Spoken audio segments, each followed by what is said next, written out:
Welcome to the world of Ajin. আজিনের দুনিয়ায় সাধারণ মানুষের ভিড়ে এমন কিছু মানুষ আছে যারা অমর, যাদেরকে কোনোভাবেই হত্যা করা যায় না। যতবারই তারা মারা যায় ততবারই কয়েক সেকেন্ডের মধ্যেই তারা আবারও জীবিত হয়ে যায়। হাত পা কেটে গেলেও মুহূর্তের মধ্যেই রিজেনারেট হয়ে যায়। এদেরকে বলা হয় আজিন বা ডেমি হিউম্যান। মূলত তাদের সাথে এক ধরনের অ্যান্টিটি থাকে, যার কারণে তারা পুনর্জীবিত হতে পারে। এই অ্যান্টিটিকে বলা হয় ব্ল্যাক ঘোস্ট। মুভির শুরুতে আমরা জানতে পারি মানুষদের এমন একটা ব্রিড আছে যারা কোনোভাবেই মারা যায় না। যত মারাত্মকভাবে তারা আহত হোক না কেন, তারা শুধু টেম্পোরারিলি মারা যায়। মারা যাওয়ার কয়েক সেকেন্ডের মধ্যেই তারা পুনর্জীবিত হয়ে যায়, অর্থাৎ এক কথায় তারা অমর। এদের নাম দেওয়া হয়েছে আজিন ডেমি হিউম্যান। ২৬ বছর আগে আফ্রিকাতে প্রথম আজিনের সন্ধান পাওয়া গেছে, আর এখন পুরো বিশ্বজুড়ে ৪৬ জন আজিন আইডেন্টিফাই করা হয়েছে। জাপান সরকার একটা ডেমি হিউম্যান কন্ট্রোল কমিশন তৈরি করেছে, যাদের কাজ হচ্ছে মানুষের মধ্যে লুকিয়ে থাকা আজিনদের খুঁজে বের করা।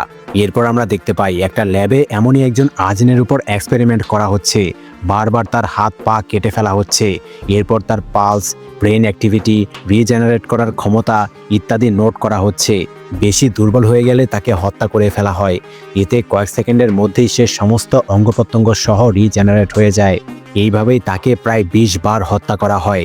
যদিও সে বেঁচে যাচ্ছে, কিন্তু আজিনরাও মানুষের মতোই ব্যথা অনুভব করে। তখন আমরা জানতে পারি এই আজিনের নাম হচ্ছে কেই নাগাই। সে একটা হসপিটালে ইন্টার্নি করছিল। একদিন রাস্তা পার হওয়ার সময় ট্রাক অ্যাক্সিডেন্টে সে মারাত্মকভাবে আহত হয়ে যায়। কিছুক্ষণের মধ্যেই নাগাই মারা যায়। তবে তখনই অনেক লোকের সামনে অদ্ভুতভাবে নাগাই পুরোপুরিভাবে সুস্থ হয়ে উঠে দাঁড়ায়। এতে রিভিল হয়ে যায় নাগাই একজন আজিন, মানে ডেমি হিউম্যান। এরপরে মূলত নাগাইকে এক্সপেরিমেন্ট করার জন্য ধরে আনা হয়। আজিনদের কাজে লাগিয়ে হিউম্যানদেরকে আরও উন্নত করার লক্ষ্যে এই এক্সপেরিমেন্ট করা হচ্ছে। এই এক্সপেরিমেন্টের সিকিউরিটি হেড হচ্ছে তোসাকো। তোসাকো গভর্নমেন্টের লোকেদের সাথে নাগাইয়ের ব্যাপারে কথা বলছিল। তখনই দুইজন লোক ল্যাবে অ্যাটাক করে। তারা ওয়াল ভেঙে ল্যাবে প্রবেশ করে। তাদের একজন হচ্ছে সাতো, অন্যজন হচ্ছে তানাকো। সাতো গার্ডদেরকে মারতে শুরু করে। সাতোর থেকে আমরা জানতে পারি ৩ বছর আগে সাতো তানাকোকে এই ল্যাব থেকেই উদ্ধার করেছিল। তার মানে সাতো আর তানাকো দুইজনই আজিন। তোসাকো গার্ডদেরকে ট্রাঙ্কুলাইজার ব্যবহার করে সাতো আর তানাকোকে ঘুম পাড়িয়ে দিতে বলে। এদিকে সাতো ফায়ার করে গার্ডদেরকে একের পর এক মারতে শুরু করে। এক পর্যায়ে সাতোর হাতে একটা ট্রাঙ্কুলাইজার লেগে যায়। তখন সাতো তার সেই হাতটাই কেটে ফেলে। আরও কিছুক্ষণ ফাইট করার পর তার পুরো বডিতে ট্রাঙ্কুলাইজার লেগে যায়। ঘুমিয়ে গেলে তো তাকে আটকে ফেলা হবে, তাই সে নিজের মাথায় গুলি করে মেরে ফেলে। এতে তার কাটা হাত আবারও রিজেনারেট হয়ে যায়, আর সাথে সাথেই সাতো পুনর্জীবিত হয়ে যায়। গার্ডদেরকে হত্যা করে সাতো নাগাইকে উদ্ধার করতে আসে। সাতো নাগাইকে বলে, এতক্ষণে হয়তো তোমাকে ২০ থেকে ২৫ বার হত্যা করা হয়ে গেছে। তুমি নিশ্চয়ই বুঝে গেছ সরকার আজিনদের সাথে কি করে। তাদের কাছে আজিনদের জীবনের কোনোই মূল্য নেই। সাতো সেখানে থাকা ডাক্তারদেরকে হত্যা করে ফেলে। এরপর নাগাইকে গান দিয়ে শেষ ৩ জন ডাক্তারকে হত্যা করতে বলে। নাগাইয়ের উপর তারা যে নির্যাতন চালিয়েছে এটা তারই প্রতিশোধ। তবে নাগাই তাদেরকে হত্যা করতে পারে না। নাগাই বলে, যদি আমি তাদেরকে হত্যা করি তাহলে আমি নিজেই অনুতপ্ত হব। তখন সাতো নিজেই একজনকে হত্যা করে ফেলে। এটা দেখে নাগাই সাতোর উপরই গুলি চালিয়ে দেয়। এতে নাগাই আর সাতোর মধ্যে শত্রুতা হয়ে যায়। সাতো বলে, এবার আমি তোমাকেও হত্যা করব। সাতো পুনর্জীবিত হওয়ার জন্য নিজের মাথায় গুলি করে দেয়। এই সুযোগে নাগাই ডাক্তারদেরকে নিয়ে লুকিয়ে যায়। নাগাই ডাক্তারদেরকে বলে, আমি তোমাদেরকে বাঁচাবো, এর বিনিময়ে আমাকে এখান থেকে বের হওয়ার রাস্তা বলে দিতে হবে।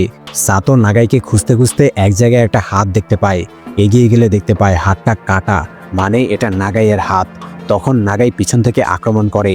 তাদের মধ্যে একটা মারাত্মক লড়াই শুরু হয়ে যায়। নাগাই অনেক আহত হয়ে গেলে নিজের গলা কেটে আবারও পুনর্জীবিত হয়ে যায়। এরপর সাতোকে গুলি করে পালাতে শুরু করে। তারা বাইরের দিকে চলে আসলে মুহূর্তের মধ্যেই সাতো এসে ডাক্তারদেরকে গুলি করে দেয়। নাগাই বুঝতে পারে না সাতো এত দ্রুত এখানে কিভাবে আসলো। সাতো বলে, তার মানে তুমি এটা জানতে না। তখনই সাতোর বডি থেকে এক ধরনের ব্ল্যাক অ্যান্টিটি বের হয়ে আসে। এই অ্যান্টিটির নাম হচ্ছে ব্ল্যাক ঘোস্ট। ব্ল্যাক ঘোস্ট নাগাইকে অ্যাটাক করতে যাবে, তখন নাগাইয়ের বডি থেকেও একই ধরনের একটা অ্যান্টিটি বের হয়ে আসে। দুই ব্ল্যাক ঘোস্টের মধ্যে ফাইট শুরু হয়ে যায়। অ্যান্টিটিগুলোর মধ্যে আমরা একটা দারুণ ফাইট দেখতে পাই। তারা মারাত্মক কমব্যাট এক্সপার্ট। অ্যান্টিটিগুলো ফাইট করছিল। এই সুযোগে নাগাই আর বেঁচে থাকা একজন ডাক্তার পালানোর চেষ্টা করে, কিন্তু সাতো সেই ডাক্তারকে হত্যা করে ফেলে। আর সাতোর ঘোস্ট নাগাইয়ের ঘোস্টকে হত্যা করে ফেলে। আর সাতো নাগাইকে গুলি করে। যদিও নাগাইয়ের ঘোস্ট মারা গেছে, কিন্তু আবারও নাগাইয়ের বডি থেকে আরও একটা ঘোস্ট বের হয়ে আসে। এটা দেখে তো সাতো অবাক হয়ে যায়, কারণ তারা কেউই একের বেশি ঘোস্ট বের করতে পারে না। নাগাইয়ের ঘোস্ট সাতোর উপর আক্রমণ করে সাতোকে হত্যা করে ফেলে। সাতো পুনর্জীবিত হওয়ার আগেই নাগাই ছাদে চলে যায়। সাতো ছাদে চলে আসলে নাগাই ছাদ থেকে লাফ দিয়ে পালিয়ে যায়। এরপর সাতো তানাকোকে পেশেন্ট সাজিয়ে একটা প্ল্যান তৈরি করে। তারা বাইরে বের হলে রিপোর্টাররা তানাকোকে চিনে যায়। যখন জানাজানি হয়ে গিয়েছিল তানাকো একজন আজিন, তখন গভর্নমেন্ট তানাকোকে প্রোটেকশন দেওয়ার কথা বলে এক্সপেরিমেন্টের কাজে ব্যবহার করেছিল। রিপোর্টাররা তানাকোকে ঘিরে ধরলে সাতো বলে, আমি আজকে বিশ্ববাসীর সামনে একটা ভয়ানক সত্য রিভিল করব।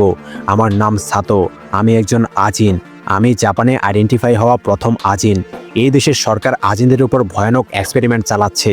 প্রোটেকশন দেওয়ার কথা বলে সরকার আজিনদের উপর ক্ষতিকর ড্রাগস, ইন্ডাস্ট্রিতে তৈরি হওয়া বিষাক্ত গ্যাস, নতুন তৈরি করা মেডিসিন, এমন জীবননাশক জিনিসের টেস্টিং করে। বিভিন্ন কোম্পানির সাথে আজিনদের উপর টেস্টিংয়ের ডিল করে সরকার কোটি কোটি টাকা কামাচ্ছে। তানাকা এমনই একজন ভিকটিম। সাতো আজিন.com নামের একটা ওয়েবসাইটে এক্সপেরিমেন্টের ভিডিওগুলো পাবলিশ করে দেয়। আজিনদের উপর করা এমন ভয়ানক কর্মকাণ্ড দেখে সবাই চমকে ওঠে। সাতো ইমোশনাল হয়ে বলে, আজিনরা ইমমর্টাল হলেও একজন নর্মাল মানুষের মতো আমরাও ব্যথা অনুভব করি। আমরা কোনো গিনিপিগ না, এমন অমানবিকতা সহ্য করার মতো না। আমরা শুধু আমাদের সিভিল রাইটস আর একটা নির্জন জায়গা চাই যেখানে আমরা শান্তিতে বসবাস করতে পারবো। এই নিউজ চারদিকে ছড়িয়ে পড়লে অনেক এক্সপার্টরা আজিনদের পক্ষে কথা বলে, আর অনেকে বলে আজিনরা হিউম্যানদের জন্য বিপজ্জনক। অন্যদিকে নাগাই পালিয়ে একটা নির্জন গ্রামে এসে পৌঁছায়। নাগাইকে অসহায় অবস্থায় দেখে একজন বৃদ্ধা নাগাইকে তার বাসায় আমন্ত্রণ জানায়। নাগাই বৃদ্ধার বাড়িতে আশ্রয় নেয়। সিকিউরিটি হেড তোসাকোর অ্যাসিস্ট্যান্ট নাগাইয়ের বোনের সাথে দেখা করার জন্য হসপিটালে আসে। সে জিজ্ঞেস করে নাগাই তাকে কল করেছে কিনা। নাগাইয়ের বোন বলে, নাগাই কি এখনো আমার বড় ভাই আছে? অ্যাসিস্ট্যান্ট বলে, সে আজিন হলেও এখনো তোমার বড় ভাইই আছে। নাগাইয়ের বোন বলে, আমি নিউজে দেখেছি তোমরা আজিনদের উপর এক্সপেরিমেন্ট করো। যদি আমার ভাই আমাকে কল করে তবুও আমি তোমাদেরকে জানাবো না। তখনই হঠাৎ তোসাকোর অ্যাসিস্ট্যান্ট হাওয়ায় ভাসতে শুরু করে। কেউ একজন যেন তার বুকে আঘাত করেছে, কিন্তু কাউকে সেখানে দেখা যাচ্ছিল না। তখন আমরা দেখতে পাই তানাকো হসপিটালের বাইরে থেকে তার ঘোস্টকে দিয়ে অ্যাসিস্ট্যান্টের উপর হামলা করেছে। মূলত সে হসপিটালের বাইরে থেকে তার ব্ল্যাক ঘোস্টকে কন্ট্রোল করছে। অ্যাসিস্ট্যান্ট আহত হয়ে মারা যায়। তানাকো নাগাইয়ের বোনকে কিডন্যাপ করার জন্য এখানে এসেছে। বোনকে বাঁচানোর জন্য নাগাই অবশ্যই আসবে। তখন তারা নাগাইকেও ধরে ফেলবে। তানাকো যখন ভাবছিল সে সফল হয়ে গেছে, তখনই অ্যাসিস্ট্যান্ট আবারও উঠে দাঁড়ায়। কিন্তু সে তো একটু আগেই মারা গিয়েছিল, অর্থাৎ সে নিজেও একজন আজিন। তানাকোর ঘোস্ট আর অ্যাসিস্ট্যান্টের ঘোস্টের মধ্যে মারাত্মক ফাইট শুরু হয়ে যায়। হসপিটালের ভিতরে অনেক মানুষ জড়ো হয়ে যায়। এত মানুষের ভিড়ে কিছু করতে না পেরে তানাকো সেখান থেকে চলে যায়। সংবাদ সম্মেলনে তোসাকো বলে, গভর্নমেন্ট আজিনদের উপর কোনো ধরনের এক্সপেরিমেন্ট করছে না। যে ভিডিওগুলো অনলাইনে ছড়ানো হয়েছে সেগুলো ফেক ভিডিও। রেডিওতে নিউজ শুনে নাগাই বুঝতে পারে সাতো তার বোনের উপর আক্রমণ করেছিল। তাই সে হসপিটালে তার বোন এরিকোর সাথে দেখা করতে যায়। এরিকো বুঝতে পারে তার ভাই এখনও আগের মতোই আছে। নাগাই এরিকোকে সেই বৃদ্ধার বাড়িতে নিয়ে আসে। অন্যদিকে সাতো একটা ভিডিওতে সরকারকে উদ্দেশ্য করে বলে, আমি আজিনদের বসবাস করার জন্য একটা নিরাপদ জায়গার ডিমান্ড করেছিলাম। আজকে 5 দিন হয়ে গেল, কিন্তু সরকার এখনও কোনো রিপ্লাই দেয়নি। তাই আমরা ভিন্ন পন্থা অবলম্বন করব। আমরা হেলথ মিনিস্ট্রি ডিস্ট্রয় করে দিব, যার আন্ডারে আজিন রিসার্চ ল্যাব চালানো হয়। সাতো আজিনদের উদ্দেশ্যে বলে, নিজেদেরকে রক্ষা করার জন্য তোমরাও চাইলে আমার সাথে এই যুদ্ধে যুক্ত হতে পারো। এদিকে নাগাই তার ঘোস্টকে কন্ট্রোল করার চেষ্টা করে। নাগাই একটা লাঠি ছুঁড়ে ঘোস্টকে খুঁজে আনতে বলে, তবে ঘোস্ট নাগাইয়ের কমান্ড মান্য করে না। উল্টো ঘোস্ট নাগাইকে ছুঁড়ে মারে। কয়েকদিনে নাগাই আর ঘোস্টের মধ্যে একটা ভালো সম্পর্ক হয়ে যায়। এরপর আসে সেই দিন যেদিন সাতো হেলথ মিনিস্ট্রি ডিস্ট্রয় করবে বলেছিল। বিল্ডিংয়ের বাইরে অনেক মানুষ জড়ো হয়। বিল্ডিংয়ের ভিতরে সিকিউরিটি বাড়িয়ে দেওয়া হয়। অনেক সময় কেটে গেলেও কিছুই ঘটছিল না, কিন্তু হঠাৎ করেই একটা প্লেন এসে বিল্ডিংয়ের উপর আছড়ে পড়ে। এরপর ধ্বংসস্তূপ থেকে সাতো বের হয়ে আসে। তার মানে সাতোই প্লেন চালাচ্ছিল। পুলিশ এসে সাতোকে ঘিরে ধরে। সাতো ক্যামেরায় তাকিয়ে বলে, নাগাই, আমি জানি তুমি আমাকে দেখছ, এখন তুমি আজিনদের আসল পাওয়ার দেখবে। তখনই পুলিশ সাতোকে গুলি করে দেয়। তোসাকোর প্ল্যান মতো পুলিশ সাতোকে একের পর এক গুলি করতে থাকে। এতে সাতো ফুললি রিজেনারেট হওয়ার সময় পায় না। পুলিশ সাতোকে গুলি করতে করতে নিয়ে যেতে থাকে। সেই মুহূর্তে তানাকা পাশের বিল্ডিংয়ের ছাদ থেকে স্নাইপার দিয়ে পুলিশের উপর ফায়ার করতে শুরু করে। এই সুযোগে সাতো রিজেনারেট করার সময় পেয়ে যায়। তাদের মধ্যে মারাত্মক ফাইট শুরু হয়ে যায়। সকল পুলিশদেরকে হত্যা করার পর সাতো সরকারের জন্য আবারও একটা বার্তা দেয়, আগামী 20 দিনের মধ্যে টোকিও শহর খালি করে দিতে হবে। টোকিও শহরে শুধুমাত্র আজিনরা বসবাস করবে। যদি 20 দিনের মধ্যে টোকিও শহর খালি না করা হয় তাহলে সে স্পেশাল নার্ভ গ্যাস AGVX পুরো টোকিও শহরে ছড়িয়ে দিবে। এতে টোকিওর সকল মানুষ মারা যাবে। টোকিও শহর এমন একটা বিষাক্ত জায়গায় পরিণত হবে যেখানে নর্মাল মানুষ বসবাস করতে পারবে না। এই নিউজ দেখে নাগাই তার বোনকে নিয়ে বৃদ্ধার বাড়ি ছেড়ে বের হয়ে আসে। সিকিউরিটি হেড তোসাকো সাতোর সাথে নেগোসিয়েশন করতে রাজি হয়। তোসাকো বলে, যেখানে মানুষরা বসবাস করে না এমন আইল্যান্ড কিউশু অথবা হোকাইডো আজিনদের জন্য ছেড়ে দেওয়া হবে। এই কথা শুনে অন্য আজিন যারা সাতোর সাথে যুক্ত হয়েছিল তারা খুশি হয়ে যায়। তবে সাতো বলে আজিনদেরকে টোকিও শহরই দিতে হবে, অন্য কোনো শহর সে মেনে নিবে না। তোসাকো বলে, টোকিও শহর দেশের প্রাণ কেন্দ্র, কোনোভাবেই টোকিও শহর খালি করা যাবে না। তবে সাতো মানতে নারাজ। তখন 4 জন আজিন বলে, এটা বাড়াবাড়ি হয়ে যাচ্ছে, তারা আর সাতোর সাথে থাকবে না। তারা চলে যেতে চাইলে সাতো তাদেরকে গুলি করে আটকে ফেলে। এরপর তাদের মাথা কেটে ড্রামের মধ্যে সিল করে দেয় যাতে তারা আর রিজেনারেট হতে না পারে। অন্যদিকে সরকার তোসাকোর উপর সব দায় চাপিয়ে দেয়। তারা তোসাকোকে যে করেই হোক সাতোকে থামানোর অর্ডার দেয়। সাতোকে থামানোর জন্য অ্যান্টি আজিন নামের একটা এলিট ফোর্স গঠন করা হয়। অনেক মানুষ সাতোর ভিডিও দেখে ভয় পেয়ে টোকিও শহর ছেড়ে চলে যেতে শুরু করে। নাগাই তোসাকোর সাথে দেখা করে নেগোসিয়েশন করার অফার দেয়। নাগাই বলে সে সাতোকে আটকাতে সাহায্য করবে, বিনিময়ে তার বোন এরিকোকে গভর্নমেন্টের প্রোটেকশন দিতে হবে। আর সাতোকে আটকানোর পর সবকিছু শেষ হয়ে গেলে তাকে নতুন আইডেন্টিটি বানিয়ে দিতে হবে যাতে কেউ তাকে খুঁজে না পায়। যদি কাজ শেষে তোসাকো তার ওয়াদা ভঙ্গ করে তাহলে তার ঘোস্ট তোসাকোর ফিয়ন্সেকে হত্যা করে ফেলবে, যে এখন হসপিটালে আছে। পরিস্থিতি বিবেচনা করে তোসাকো নাগাইয়ের অফারে রাজি হয়ে যায়। তারা হেডকোয়ার্টারে গিয়ে প্ল্যান তৈরি করতে শুরু করে। কয়েকজন স্কিল্ড মার্সেনারি নিয়ে তারা একটা টিম তৈরি করে। মার্সেনারি মূলত তাদেরকে বলা হয় যারা টাকার জন্য কন্ট্রাক্ট কিলিং করে থাকে। তোসাকো বলে, সাতো বলেছে সে AGVX নার্ভ গ্যাস স্প্রে করবে। এই গ্যাস শুধুমাত্র ফোর্স হ্যাভি ইন্ডাস্ট্রিতেই পাওয়া যাবে, অর্থাৎ সাতো ফোর্স হ্যাভি ইন্ডাস্ট্রিতে গ্যাস চুরি করতে যাবে, তখনই সাতোকে ধরতে হবে। মূলত AGVX গ্যাস তৈরি করার পর সাতোর উপরই এক্সপেরিমেন্ট করা হয়েছিল, তাই সাতো মানুষদেরকে এই গ্যাসের কষ্ট ফিল করাতে চায়। অন্যদিকে আমরা জানতে পারি সাতোকে 20 বছর ধরে আটকে রেখে এক্সপেরিমেন্ট করা হয়েছিল। প্রতিদিন তাকে হত্যা করা হতো। দীর্ঘ 20 বছর ধরে সাতো মৃত্যুর মতো চরম কষ্ট ভোগ করেছে, তাই তার মানুষদের প্রতি এত ঘৃণা। নাগাই তোসাকো আর এলিট ফোর্স হ্যাভি ইন্ডাস্ট্রির প্রেসিডেন্ট মিস্টার ইশিমারুর সাথে দেখা করে। এমপ্লয়িরা জানলে প্যানিক করবে, তাই কাউকে না জানিয়ে তারা বিল্ডিংয়ের সিকিউরিটি আরও বাড়িয়ে দেয়। তবে এত সিকিউরিটির মধ্যেও সাতোর সাথে যুক্ত হওয়া একজন আজিন অকুয়ামা হুইলচেয়ার নিয়ে বিল্ডিংয়ের ভিতরে ঢুকে যায়। তানাকা বাকি 2 জন আজিনকে নিয়ে বিল্ডিংয়ের বাইরে আসে, তবে কোথাও সাতোকে দেখা যায় না। শুধুমাত্র প্রেসিডেন্টের ফিঙ্গারপ্রিন্টের মাধ্যমে নার্ভ গ্যাসের চেম্বার ওপেন করা যাবে। প্রতি ফ্লোরেই পর্যাপ্ত পরিমাণে সিকিউরিটি গার্ড মোতায়েন করা হয়েছে, তাই সাতো কোনোভাবেই তার প্ল্যানে সফল হবে না। নাগাই একটা প্ল্যান তৈরি করে বলে, যদি সাতোকে কোনোভাবে এই জায়গায় নিয়ে আসা যায় তাহলে তারা জিতে যাবে। এখানে সে কোনো ধরনের ট্র্যাপ তৈরি করেছে। কিছু সময়ের মধ্যেই ওকুয়ামা উপরের ফ্লোরে চলে যায় আর তানাকা তাকাহাশি আর জিনকে নিয়ে নিচের ফ্লোরে আক্রমণ করে। তারা একের পর এক মানুষকে হত্যা করতে শুরু করে। গার্ডদের সাথে তাদের তুমুল ফাইট হয়। ওকুয়ামা বিভিন্ন ফ্লোরে এক ধরনের ডিভাইস রেখে দেয়, এতে তোসাকো বিল্ডিংয়ের সিস্টেমের উপর কন্ট্রোল হারিয়ে ফেলে। তখন তোসাকোর অ্যাসিস্ট্যান্ট তার ঘোস্টকে হ্যাকারকে খোঁজার জন্য পাঠায়। ঘোস্ট কয়েক সেকেন্ডের মধ্যেই ওকুয়ামাকে খুঁজে বের করে ফেলে। তোসাকো আর অ্যাসিস্ট্যান্ট ওকুয়ামাকে ধরে ফেলে। তোসাকো নাগাইকে জানায় সে সিস্টেমের উপর কন্ট্রোল ফিরে পেয়েছে। তখন নাগাই তার প্ল্যান শুরু করে দেয়। সে তার ঘোস্টকে এক্সস্ট ফ্যান দিয়ে কোথাও পাঠিয়ে দেয় আর এলিট ফোর্সের হেড হিরাসাওয়াকে রেডি থাকতে বলে। তানাকা আর বাকি আজিনরা একটা নির্দিষ্ট রুমে প্রবেশ করলে সেই রুমের এক্সস্ট ফ্যান অন করে দেওয়া হয়। সাথে সাথেই নাগাইয়ের ঘোস্ট ব্ল্যাক পার্টিকলের মতো পুরো রুমে ছড়িয়ে পড়ে। যেহেতু ব্ল্যাক ঘোস্টদেরকে শুধুমাত্র অন্য আজিনরাই দেখতে পারে, তাই তানাকোর টিম ঘোস্টের কারণে অন্য কিছুই দেখতে পায় না। কিন্তু মানুষ তো ঘোস্টদেরকে দেখতে পায় না, তাই এলিট ফোর্স সহজেই ট্র্যাঙ্কুলাইজার দিয়ে অ্যাটাক করে। এতে সবাই ঘুমিয়ে পড়ে। এখন শুধু সাতোকে ধরা বাকি আছে, তাই গার্ডদেরকে বিল্ডিংয়ের এন্ট্রেন্সে পাঠিয়ে দেওয়া হয়। তবে সাতো এখন কোথায় আছে?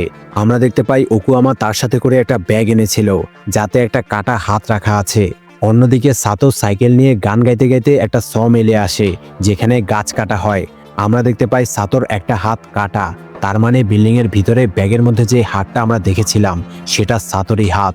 সাতো স মেলে এমন একটা মেশিন দেখে যার মাধ্যমে গাছের গুঁড়িগুলোকে টুকরো টুকরো করা হয়। মূলত আজিনরা যখন মারা যায় তখন তারা তাদের দেহের সবচেয়ে বড় পার্ট থেকে রিজেনারেট হতে পারে। যেহেতু সাতোর হাত বিল্ডিংয়ের ভিতরে আছে, তাই সাতো যদি তার বাকি দেহকে হাতের সাইজ থেকেও ছোট টুকরায় বিভক্ত করে ফেলে তাহলে বিল্ডিংয়ের ভিতরে থাকা হাতের টুকরোটাই সবচেয়ে বড় টুকরো হয়ে যাবে। এইভাবে সে বিল্ডিংয়ের ভিতরে রিজেনারেট হতে পারবে। যেই কথা সেই কাজ, সাতো সেই মেশিনের মধ্যে লাফিয়ে পড়ে। এতে তার দেহ ছিন্ন বিচ্ছিন্ন হয়ে যায় আর সে হাতের মাধ্যমে বিল্ডিংয়ের ভিতরে রিজেনারেট হয়ে যায়। সবাই তো অবাক হয়ে যায়। মুহূর্তের মধ্যেই সাতো ভিতরে কিভাবে প্রবেশ করলো। নাগাই আবারও তার ঘোস্টকে সেই রুমের মধ্যে পাঠায়। ঘোস্টের কারণে সাতো ব্লাইন্ড হয়ে যায়। এলিট ফোর্স সাতোকে ট্র্যাঙ্কুলাইজার মেরে ঘুম পাড়িয়ে দেয়। সাতোকে আটকে ফেলার খুশিতে প্রেসিডেন্ট উপহাস করার জন্য সাতোর সামনে গিয়ে হাসতে থাকে। তবে সাতো ঘুমানোর আগেই নিজেকে মেরে ফেলেছিল। পুনর্জীবিত হয়ে সাতো প্রেসিডেন্টকে হত্যা করে ফেলে। এলিট ফোর্সের হেড হিরাসাওয়া বাধা দিতে গেলে সাতোর ঘোস্ট হিরাসাওয়াকে হত্যা করে ফেলে। এরপর সাতো তানাকাকে হত্যা করে রিজেক্ট করে দেয়। এতে পুনর্জীবিত হয়ে তানাকার ঘুম ভেঙে যায়। যেহেতু শুধুমাত্র প্রেসিডেন্টের ফিঙ্গারপ্রিন্ট দিয়ে গ্যাস চেম্বার খোলা যাবে, তাই সাতো প্রেসিডেন্টের হাতটাই কেটে নিয়ে যায়। এইভাবে সে চেম্বার থেকে সে ডেঞ্জারাস গ্যাস হাসিল করে নেয়। গ্যাস অ্যাক্টিভেট করার জন্য সাতো ছাদের দিকে যেতে শুরু করে। টপ ফ্লোরে পৌঁছে গেলে নাগাই সেখানে চলে আসে। নাগাই আর সাতোর মধ্যে ফাইট শুরু হয়ে যায়। অন্যদিকে তানাকার সাথে তোসাকোর অ্যাসিস্ট্যান্টের ফাইট চলে। অ্যাসিস্ট্যান্ট তানাকাকে আটকে ফেললে তানাকা বলে, তুমি একজন আজিন হয়েও মানুষদেরকে বাঁচানোর জন্য লড়াই করছো কেন? অ্যাসিস্ট্যান্ট বলে, আমি ভালোর সাইডে লড়াই করছি, কারণ তোমরা যা করছো সেটা অন্যায়। অনেকক্ষণ তাদের মধ্যে এমন লড়াই চলে। সাতো আর তার ঘোস্ট আর নাগাই আর তার ঘোস্টের মধ্যে আমরা একটা দুর্দান্ত লড়াই দেখতে পাই। যেহেতু এখানে কেউই আসলে মারা যাচ্ছে না, মারা গেলেও জীবিত হয়ে যাচ্ছে, যা এই ফাইটটাকে আরও ডেডলি বানিয়ে দেয়। অ্যাসিস্ট্যান্টের সাথে তানাকার ফাইট চলতে থাকে। এই সুযোগে তোসাকো তানাকার বডিতে ট্র্যাঙ্কুলাইজার ইনজেক্ট করে দেয়। অ্যাসিস্ট্যান্ট তাকে রিজেক্ট হতে দেয় না। এতে তানাকা ঘুমিয়ে যায়। অন্যদিকে নাগাই সাতোর দিকে একটা ট্র্যাঙ্কুলাইজার ফায়ার করলে সাতো সেটা ডজ করে। তখন নাগাইয়ের ঘোস্ট ট্র্যাঙ্কুলাইজারটা সাতোর বডিতে ইনজেক্ট করে দেয়। তখন আবার সাতোর ঘোস্ট নাগাইয়ের একটা হাত কেটে ফেলে। সাতো ঘুমিয়ে যায়। তবে সাতোর ঘোস্ট সাতোকে হত্যা করে রিজেক্ট করে দেয়। এতে সাতো আবারও জেগে যায়। এদিকে নাগাইয়ের ঘোস্ট কোনো কারণে বডি থেকে বের হয়ে আসে না। সাতো নাগাইকে হত্যা করার জন্য ফায়ার করবে। তখনই হেলিকপ্টার দিয়ে উপর থেকে প্রথমে সেই অ্যান্টি আজিন ফোর্স এন্ট্রি নেয়। তারা সাতোকে শক দিয়ে দুর্বল করে ফেলে। এরপর লিকুইড নাইট্রোজেন দিয়ে সাতো আর নাগাই দুইজনকে জমিয়ে ফেলে। এটাই ছিল নাগাইয়ের প্ল্যান। লিকুইড নাইট্রোজেন এমন একটা গ্যাস যা যে কোনো কিছুকে ভালনারেবল করে দিতে পারে। এরপর গুলি করে নাগাই আর সাতোর বডিকে পাউডারের গুঁড়ার মতো টুকরো টুকরো করে ফেলা হয়। সেই টুকরোগুলোকে ভ্যাকিউমের মাধ্যমে কালেক্ট করা হয়, যাতে তারা আর রিজেনারেট হতে না পারে। তোসাকোর থেকে আমরা জানতে পারি গভর্নমেন্ট অ্যান্টি আজিন ফোর্সকে ফাইট করতে পাঠানোর বিনিময়ে সাতোর পাশাপাশি নাগাইকেও ক্যাপচার করার ডিমান্ড করেছে। অ্যাসিস্ট্যান্ট বলে, কিন্তু তুমি তো নাগাইকে নতুন আইডেন্টিটি বানিয়ে মুক্তি দেওয়ার প্রমিস করেছিলে। তোসাকো বলে, সাতোকে আটকানোর জন্য আমার আর কিছুই করার ছিল না। তবে আমরা দেখেছিলাম ফাইট করার সময় নাগাইয়ের একটা হাত কেটে গিয়েছিল। যেহেতু নাগাইয়ের বাকি বডি পার্ট পাউডার হয়ে গেছে, তাই নাগাই হাতের মাধ্যমে আবারও রিজেনারেট হয়ে যায়। এরপর সেই বিল্ডিং থেকে লাফ দিয়ে পালিয়ে যায়। মুভি এখানেই শেষ হয়। তবে ক্রেডিট সিনে দেখা যায় কেউ একজন সাতোর হ্যাট হাতে নিচ্ছে। হতে পারে সাতো কোনোভাবে মুক্ত হয়ে গেছে, অথবা অন্য কোনো আজিন সাতোকে মুক্ত করার চেষ্টা করবে।